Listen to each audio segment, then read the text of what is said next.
The British Home Office is what ends up in the toilet after cowardice eats too much self-righteousness. Just a few days ago, news broke about the British government calling Christianity a religion of violence. An Iranian ex-Muslim convert to Christianity applied for asylum. He said that he had converted to Christianity after concluding that Christianity, unlike Islam, is peaceful. The British Home Office called him a liar and quoted several Bible passages to show that Christianity promotes violence. Apparently, that case was just the tip of the iceberg because more stories about the British government's hostility towards ex-Muslim Christians are beginning to emerge. The Daily Mail reports, "Your faith is half-hearted. Second Iranian Christian had asylum application rejected by the Home Office after saying Jesus could not protect her from the Iranian regime," lawyer claims. The Home Office is facing more questions about its attitude towards Christian asylum seekers amid claims it rejected an Iranian woman's application to move to Britain by telling her, "Your belief in Jesus is half-hearted." There was outrage this week after it emerged a convert was refused asylum in 2016 because an official said his conversion from Islam was inconsistent with his suggestion Christianity was a peaceful religion by highlighting violent passages from the Bible. Now, immigration caseworker Nathan Stevens, who exposed the first case, has said another Iranian he worked with had her application rejected after an official criticized her for admitting Jesus could not protect her from his country's tyrannical regime.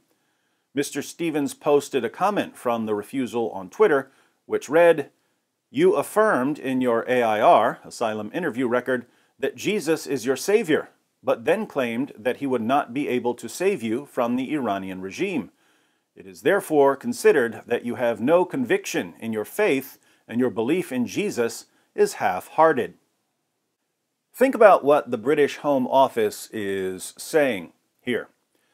According to the British Home Office, if a gunman opens fire, a true Christian shouldn't duck. A true Christian should just stand there and say, "Well, Jesus can protect me." According to the British Home Office, a Christian shouldn't take medicine. He should just say, "Hey, Jesus can protect me." According to the British Home Office, a true Christian shouldn't wear a seatbelt. He should just say, "Jesus can protect me." The British Home Office insists that true Christians never take steps to ensure their safety. That is totally unbiblical. When the Apostle Paul finds out about a plot to assassinate him, he notifies the Romans so that they can protect him.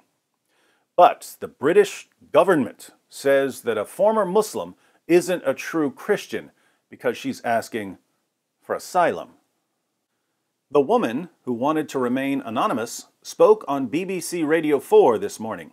She said, "When I was in Iran, I converted to Christianity, and the situation changed, and the government were looking for me, and I had to flee from Iran." The interviewer then asks why the situation is difficult in Iran for Christians. She added, "Because in my country, if someone converts to Christianity, there is punishment is death of execution."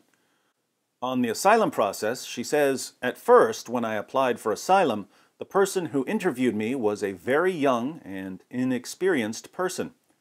At the interview process, every time he was asking a question I was responding back to him, he was either chuckling or maybe just kind of mocking when he was talking to me.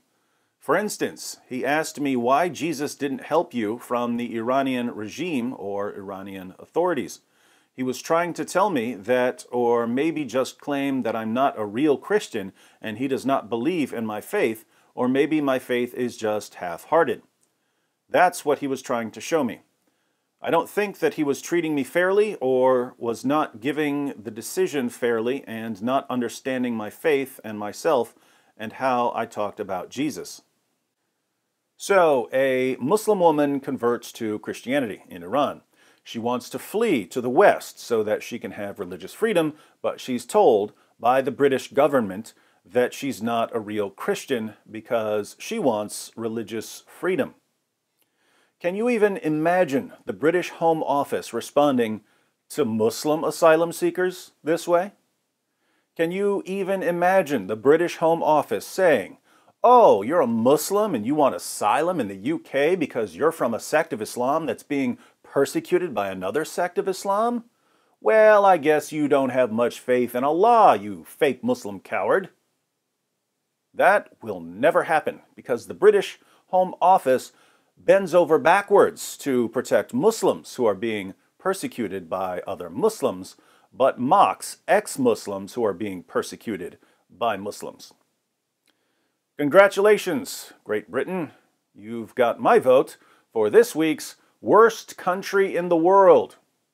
After spending months thinking, wow, I hope Brexit happens so that Great Britain can get away from the horrible European Union, I'm now thinking, wow, I hope Brexit happens so that the European Union can get away from horrible Great Britain.